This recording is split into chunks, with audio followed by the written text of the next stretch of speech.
I did something that is very controversial, something that some of you may never forgive me for. The light. Hello, and welcome to my Technicolor Dream Home. I'm Aaron, aka Visionaaron, and I'm really excited to share this project with you today, where I take my home that's already starting to be colorful to the next level and adding dimension to it. You're going to see that this hallway that I've started on is non-traditional, but it's fun, playful, Technicolor, and exciting. What you'll see behind me is you'll see that I did something that probably some people might unsubscribe when I say this word. I sponge painted. Aww. The horror! Stop screaming. When you calm down, just listen to me for a minute.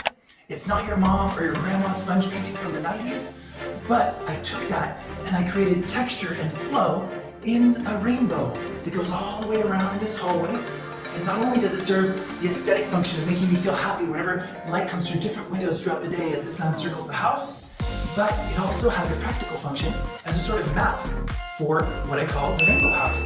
Because in this rainbow flow of green, yellow, orange, red, pink, lavender, purple, blue, all these tones actually serve as a sort of roadmap for where the corresponding rooms of the same colors are behind the doors in those positions.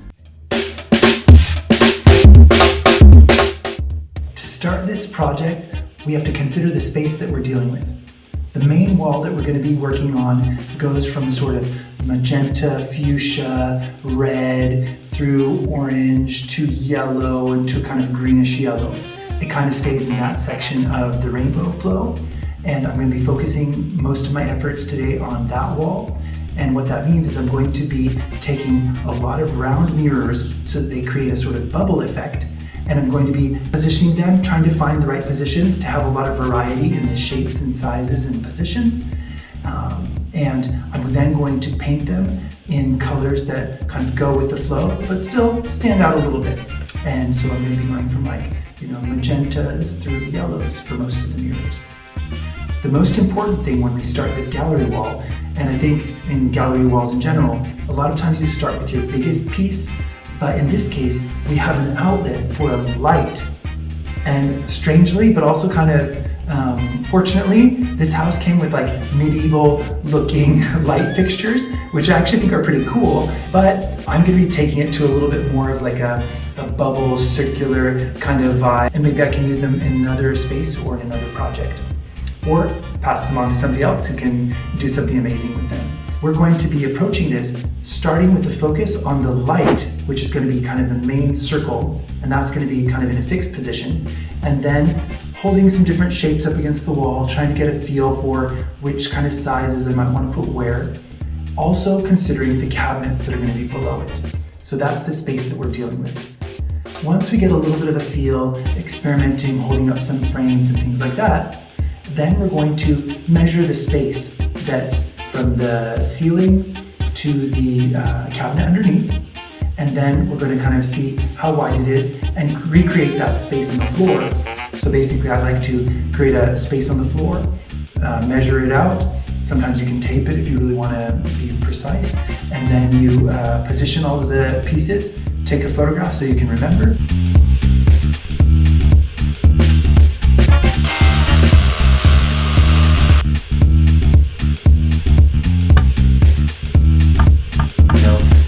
Show you how I do it, but then each one's going to have their own measurements depending on where the hook or the string or the whatever it is that's hanging behind them is. They're all going to be at different positions on different types of frames.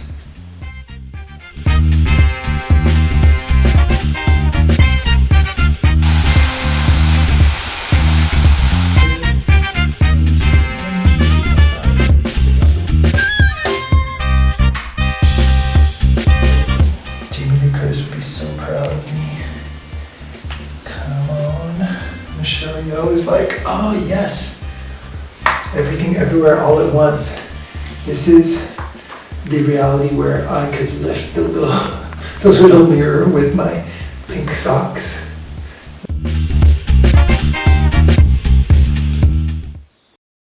I'm going to do the step of preparing the mirrors in different colors, because right now they're all sorts of colors.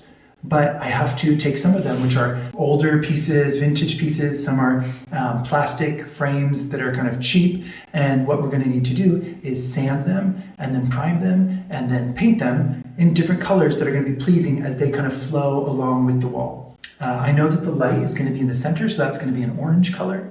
And then I kind of have to think which are going to be a little bit red or burgundy and brighter pink and fuchsia and different shades of orange, and then go to the yellows and mustards and things like that, or maybe even gold. I don't know. We're going to see. Come along for this unicorn fairy dust fantasy with me, and let's go.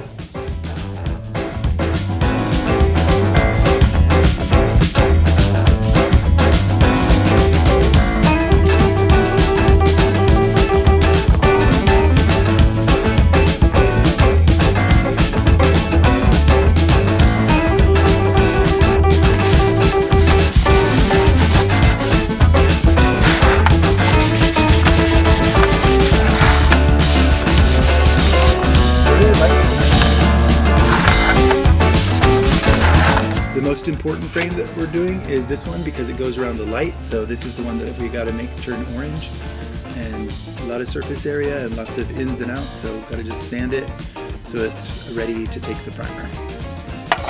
I'm taking these little wooden ones that are kind of cheap from, I guess it's like our version of the dollar store. They just to make the corners be a little bit rounded when you paint them. I think they look nicer, a little less cheap.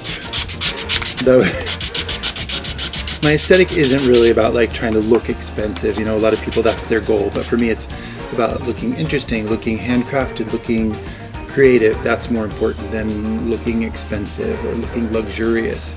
I've worked in luxury for like 2 decades or more. So I'm kind of like, that's not aspirational for me. What's aspirational for me is originality, creativity, uniqueness, and interest. Ready for battle with the primer and paint. I'm wearing an outfit that if it gets primer or paint on it, you won't really notice. Let's see if we do this little respirator thing. I don't know if it's the right size.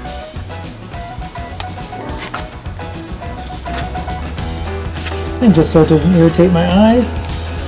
We're out in the open, so it may be overkill, but I'm just putting it on just in case so my eyes don't feel irritated.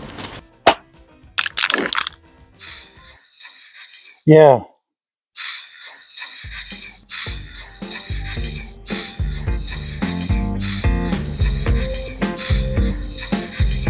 And by adding a second layer of primer, it just gives a little bit more adhesion to when you paint plastic.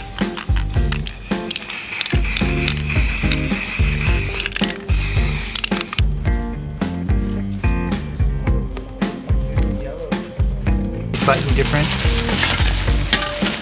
Tones, like this one looks like a yellowy.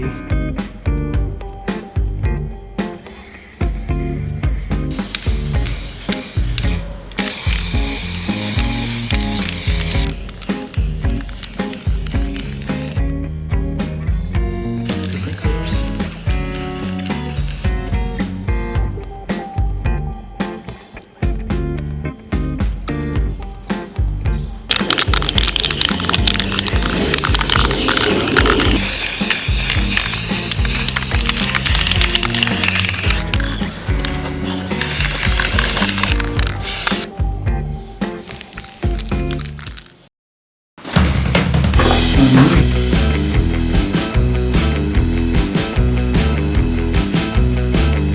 Some of them are a little bit darker, some a little lighter, and if there's any that I'm not happy with, I'll go back and paint them by hand or spray paint them again.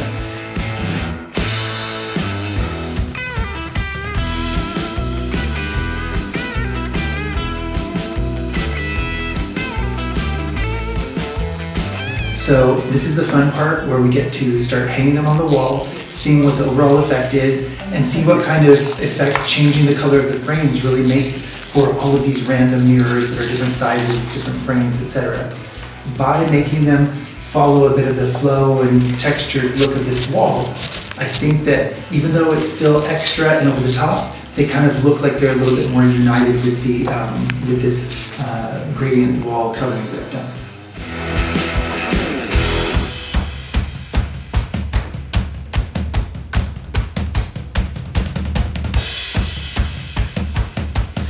this looks like. I think it's looking good.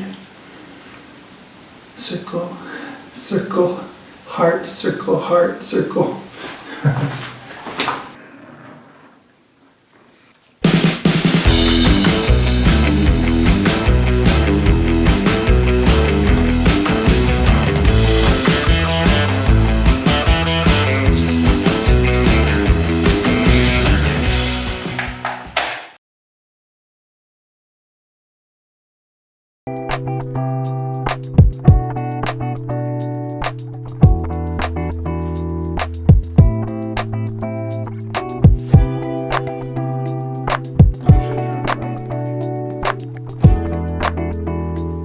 I hope you enjoyed the after of this video and the final effect, but I'm always doing little retouches and adding things, so it's an ongoing project just like everything in my house and in my life. For example, I need to make this little mirror become lavender. I added a mirror with a light around it so it gives a little halo effect. Makes me look like a little angel.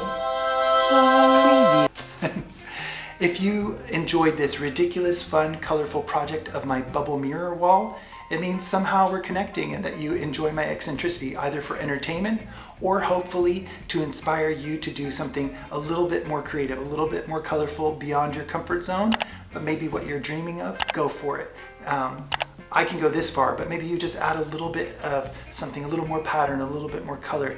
And I feel like we tend to regret more what we don't do than what we do. So just go for it, live your best creative life and have fun. Life is short.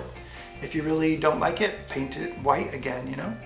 And I hope that if you enjoyed this project, you will probably enjoy some of my other videos, so check them out on my channel, and I'll see you in the next one. Ciao.